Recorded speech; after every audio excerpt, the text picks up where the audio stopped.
सभी संगत को जय माता की। तो आज लेकर के आए हैं आपके लिए बढ़िया उपाय के जिन लोगों को पूजा पाठ करते हैं। बहुत माता बहनें कहती है कि मैं बहुत पूजा पाठ करती हूँ माता जी, पर मुझे इसका फल नहीं मिलता। क्यों नहीं मिलता, कारण बताने वाली हूँ।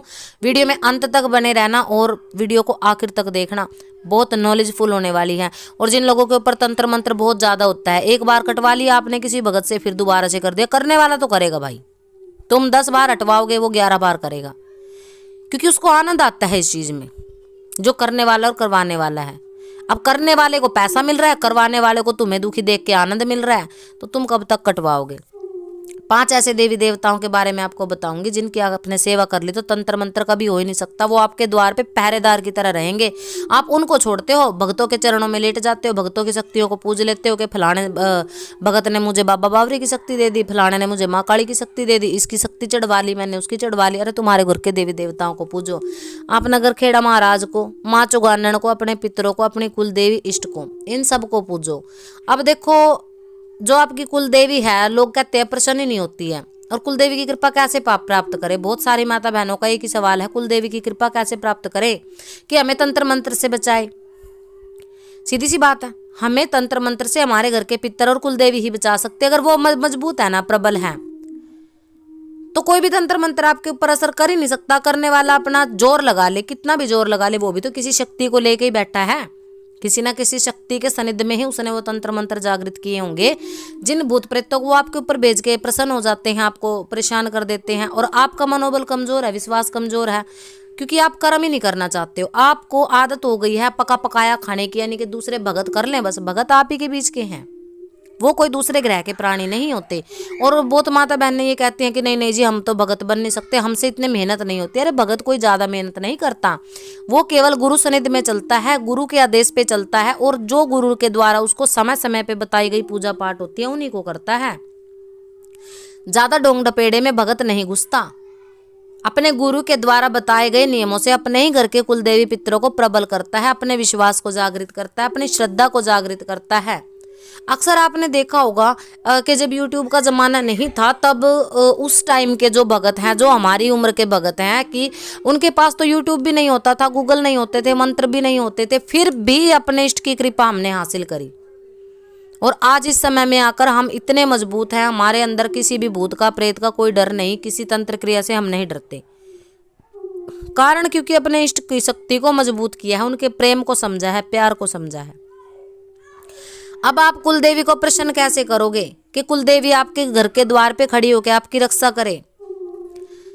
बहुत सी माता बहनें ऐसी हैं, बुरा मत मानना, जो बोलती हूँ सच बोलती हूँ, 2-2 हजार के आप सूट पहन लेती हो, अपने लिए लेके आऊंगी मैं, त्योहार आ रहा है, मुझे तो अपने लिए सूट लेके आना है, श्रृंगार बढ़िया से बढ़िया, महंगे से महंगा मेकअप आप खरीद के लेके आते हो, अच्छी पायल आपके पास होनी चाहिए, चांदी की पायल के बिना तो आपका श्रृंगार ही अधूरा है।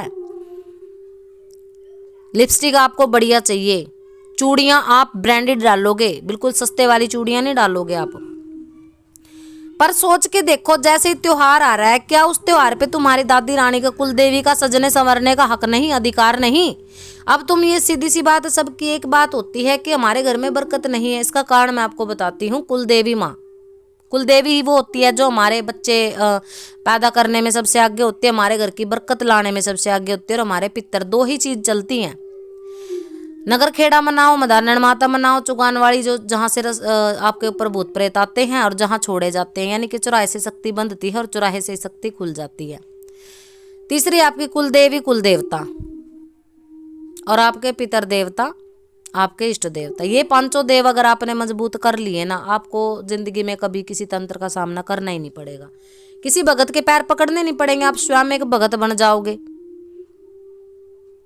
और इसका सबसे बड़ा रीजन ये है कि जैसे त्योहार आ गया, होली आ गई, अब मुझे तो होली पे बढ़िया सूट लेना है, बढ़िया श्रृंगार लूंगी, मैंने फलाने ब्रांड का सूट देख रखा है, ऑनलाइन मैं उसको मंगवाऊंगी। कारण आप अपने लिए ले आते हो क्या? आप कभी, जब भी आप अपनी गलती देखना, यहाँ मैच करना, आप अपने लिए जब कपड़ा वगैरह, श्रृंगार वगैरह लेने जाती हैं, क्या आप 50 रुपए की अपनी माँ की चुन्नी लेके आते हो? नहीं, वो तो तभी लेके आएंगे जब कोई भगत बताएगा उड़ाने को, है ना, या फिर हमारा कोई कार्य बनेगा तो चढ़ाएंगे। तो प्रेम कैसा हुआ? कहाँ तुम मन से पूज रहे हो? कहते हो कि हम मन से पूजते हैं। जब तुम स्वयं के लिए कुछ खाने का सामान लेने जाते हो, आपकी सैलरी आ गई, आपकी तनख्वाह आ गई, लोग कहते हैं सैलरी भी है, सरकारी नौकरी भी है, पर बरकत नहीं है। क्यों भाई? जब तुम्हारी सैलरी अकाउंट में तुम्हारे आ रही है, तुम उसको निकलवा के लेके आ रहे हो, क्या अपने घर में कभी अपने पितरों के नाम का प्रसाद लेके आए हो? नहीं लेके आए। 10 रुपये निकाल के रख देंगे। अरे पैसे को भगवान इष्ट चाटता नहीं, उसको पैसे का करना क्या है? उसको नैवेद्य से मतलब है, भोग से मतलब है। भोग चढ़ाओ उसके नाम का। जैसे आपकी सैलरी है 21, 51, 251, 500, अपनी सैलरी के आधार पे दशांश नहीं दे सकते तो एक अंश तो दे ही सकते हो। भोग प्रसाद लाओ, अपने घर के परिवार के सदस्यों में बांट दो भोग लगा करके। सेम आपको कुलदेवी के नाम का बांटना है, तो क्यों नहीं आपके कार्यों में बरकत होगी?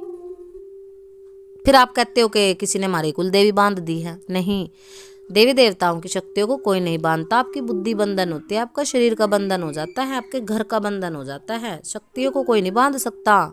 शक्तियां तो अपने आप में शक्ति होती हैं, पर शक्तियां जागृत इसलिए नहीं होती कि आप स्वयं के स्वार्थ को देख रहे हो, अपने ना पितरों को देख रहे हो, ना अपनी कुल देवियों को देख रहे हो। बस काम बना है तो ही हम मंदिर जाएंगे, तो ही उनके लिए चुन्नी। अगर आप अपने लिए 5,000 खर्च करते हो तो 50 रुपये अपनी कुल देवी के लिए भी खर्च करो। और जो आपके इष्ट है, माँ काली है, माँ दुर्गा, मैं काली माँ की इतनी बड़ी भगत हूँ, फिर भी मेरे घर से कष्ट नहीं जाता। कारण अपने लिए आप श्रृंगार भी ले आई हो, अपने लिए आप वस्त्र भी ले आई हो, देखो उसको माँ के लिए लेके आओ। अगर इष्ट आपकी माता है, माँ के लिए खरीदो। जब भी आप खरीद रहे हो ना, ये कहो कि मैं माता के लिए बढ़िया से बढ़िया सूट लूँ, बढ़िया से बढ़िया चोला लूँ, और उसको आप माता रानी को समर्पित कर दो। अच्छे से अच्छा श्रृंगार कि माता रानी ये अपने घर के मंदिर में चढ़ा दो, कहीं चढ़ाने की जरूरत नहीं है। चढ़ा दिया, माँ के लिए ले आओ। श्रद्धा होनी चाहिए इस चीज के लिए, ये नहीं है नाटक कर रहे हो आप। उसको थोड़ी देर के बाद फिर ग्रहण करो, फिर उस सूट को पहनो, तुम सिलवा के उस श्रृंगार को धारण करो, तुम्हारी लालिमा अलग ही होगी। लक्ष्मी तुम्हारे ऊपर वैसे ही प्रसन्न हो जाएगी, माँ की कृपा वैसे ही होगी। क्योंकि जो भी तुम कर रहे हो अपने इष्ट को समर्पित कर रहे हो, अपने भाव, अपना वस्त्र, कपड़ा, भोग जो भी है। खाली ये नहीं है कि रोटी बनाई है पहले माता रानी को भोग लगाऊं, उस भोग का कोई महत्व नहीं रह जाता जब तक उसमें भाव ना हो। तो ये छोटी छोटी चीजें हैं, इन शक्तियों को मना करके अगर आप इस भावना से, उन माता बहनों के लिए ये वीडियो है जो कहती हैं कि हम पूजा पाठ के बाद भी माता रानी हमारे पर कृपा नहीं करती, पता नहीं मैंने कौन से खोटे कर्म कर दिए। नहीं, सिर्फ तुम स्वार्थी लोग होते हो, तुम अपने देवताओं को अपने से अलग थलग रखते हो। तुम सोचते हो कि भक्तों के हाथ की कठपुतली है देवता। नहीं, भक्तों ने सिर्फ अपने इष्ट से प्रेम किया होता है और उसी के माध्यम से वो जगत में अपना नाम कर पाते हैं। तो ये जानकारी थी छोटी सी, आशा करती हूँ आपको पसंद आई होगी। मिलते नई जानकारी के साथ, सभी को जय माता की।